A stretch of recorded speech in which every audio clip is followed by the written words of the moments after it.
But before we get into all of that, we've got the Wolf book out there, and there's something about the Wolf book that it just hit me today, and I don't think anybody has put this together. If they have, I haven't seen it. What Wolf is saying, what is one of the big claims in this Wolf book?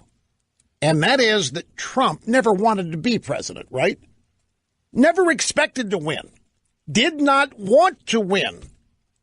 Melania Trump was in tears on election night after they won. Okay, fine. Then why was Trump colluding with the Russians to tilt the election against Hillary? If he didn't want to win, what the hell was he colluding with anybody for to try to win? Now, this Wolf book, people don't know this. This Wolf book was supposed to be about the first 100 days, and it was supposed to have been out long before now. And I'm wondering if this Wolf book ended up being a little bit delayed precisely because of that. You cannot put this book out. You cannot, and with one of the central themes being that Donald Trump didn't want to win and didn't expect to win. You can't put that book out right smack dab in all of that stuff last year about Trump colluding. I mean, think about all of a year's worth of stories in the New York Times, the Washington Post, CNN, with all these deep state people leaking and claiming things. There was never any evidence, but all of these leaks and all the claims in the Mueller investigation, the firing of Comey, all this stuff. If this book had come out and the author goes on TV, let's say in March or April, saying, yeah, the guy never wanted to be president. He never expected to win. You want to undercut the Russia investigation. That's what you would do. Now the Russia investigation's kind of gone by the wayside. Now they're looking at Trump colluding, or obstructing, I should say. And they've dropped, well, they haven't dropped it, but in terms of the media and the daily soap opera script, the Trump collusion with Russia angle has kind of been dropped, and now they're looking at obstruction and other kind of things.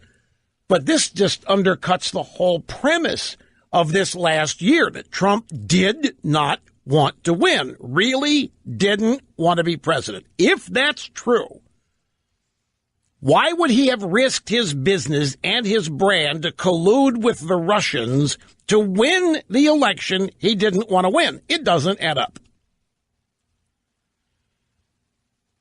And that could be why Wolf waited to come out with this. Well, remember, it was supposed to be about Trump's first 100 days, but he waited until Trump had completed 200 days in office. I mean, it turned in the manuscript and all. You suspect he was really waiting for the collusion narrative to collapse so that he wouldn't be attacked for undermining it, because he clearly would have undermined the whole thing. If this book had come out 6 months ago, think of that. If this book had come out September, I mean, it would have undermined everything they were using at that point to get rid of Trump. That didn't work. And it may well be this obstruction angle isn't working, because now the entire focus is once again back to Trump being insane and unfit and unstable, which is also not new. It's something they have routinely used about every Republican president in our lifetimes. Now, as to the Wolf book, I learned over the weekend that I'm mentioned in this thing. It's not a big mention, but it's totally false. And I'm just going to throw my experience of being in this book in the column of it's fake. It is so untrue. It's not even close. There's not even a single word in this reference that is anywhere near the truth. Grab audio soundbite number 11. The guy who read the book live, I can't believe, if you're going to write a book, then do the audio version yourself. I do.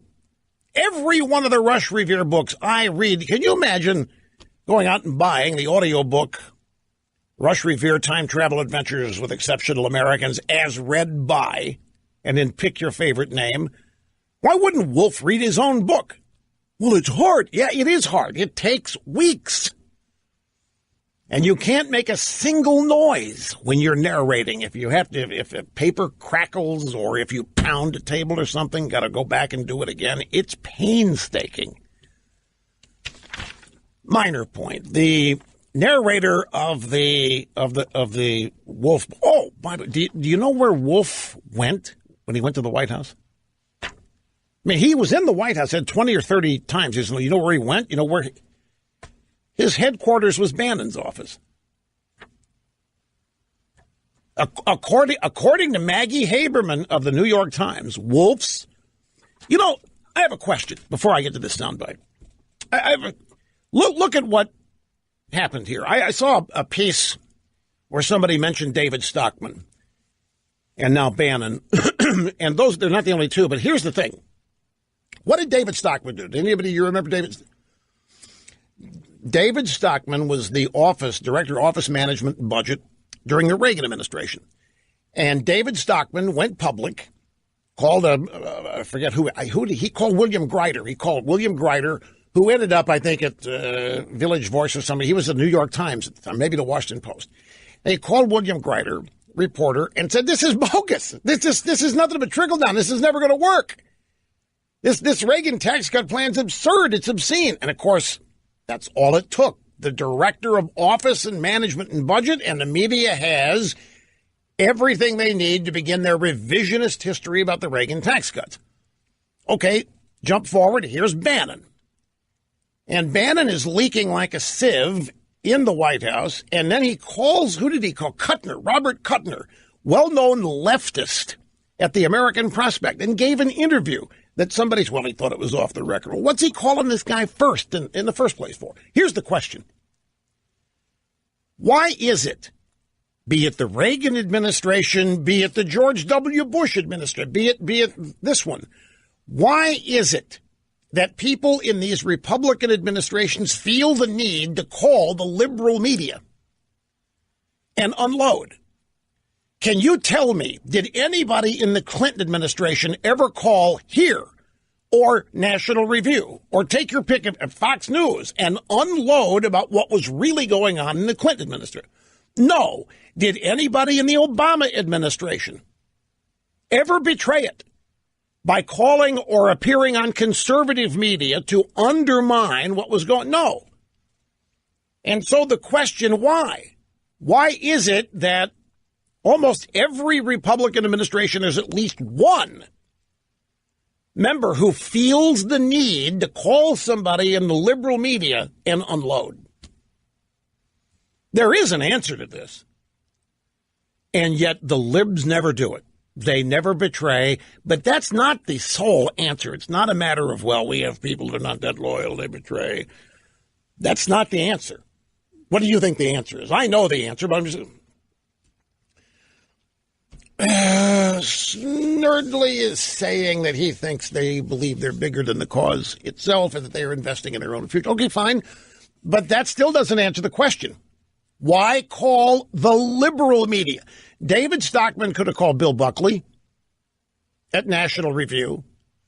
I mean, remember, the Reagan administration had no conservative media aside from William F. Buckley and National Review. That was it.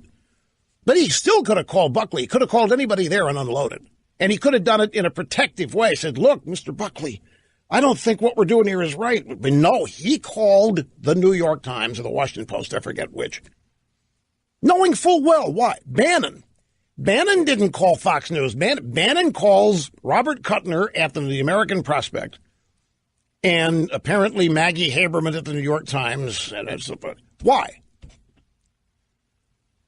You're answering your answer. They think they're bigger than the cause, and that probably would apply in some instances to Bannon, but I still don't think that explains it.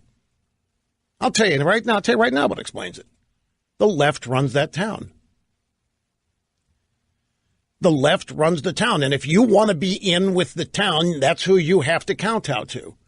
The reason the left, I think it has to do with security, insecurity, confidence, lack of confidence, or what have you. But if you're a Democrat, you work in the Obama administration, you already know that you're safe and protected. You are preferred. You have no reason to be nervous.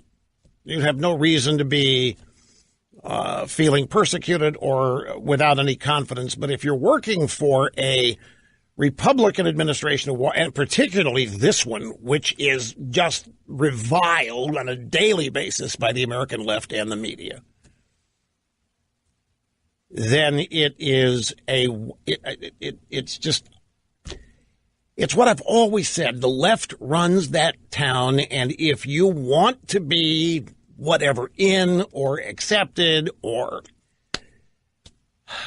included in that town, that's who you have to kowtow to. Now, it still doesn't explain why the betrayal. I mean, that's a whole other explanation. But the reason the media is called by people on the right, and they never do it. Somebody working for Obama would never call the Washington Post or New York Times.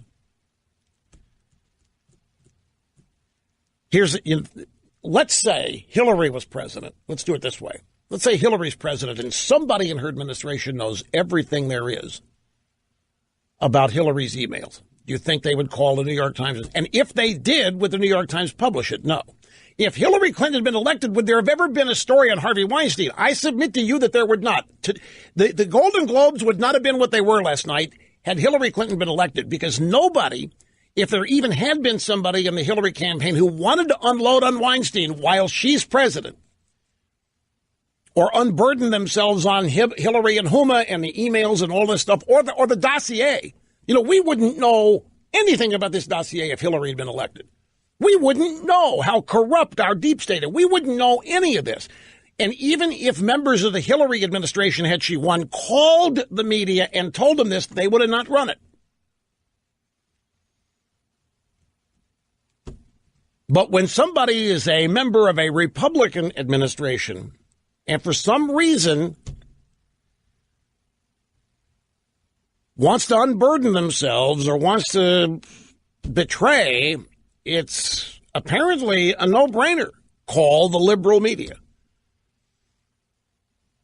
And this is another reason why your average ordinary Republican voter today cannot be talked out of his support for Donald Trump, because this kind of betrayal Trump voters and average ordinary Republican voters are so used to that they're fed up with. But I think it's a very interesting case study. Stockman, Bannon, and there have been others of lesser stature that have tried it. And even when there are, like there was an FBI agent during the Clinton administration that wrote a book about the way Hillary and Bill treated uniform.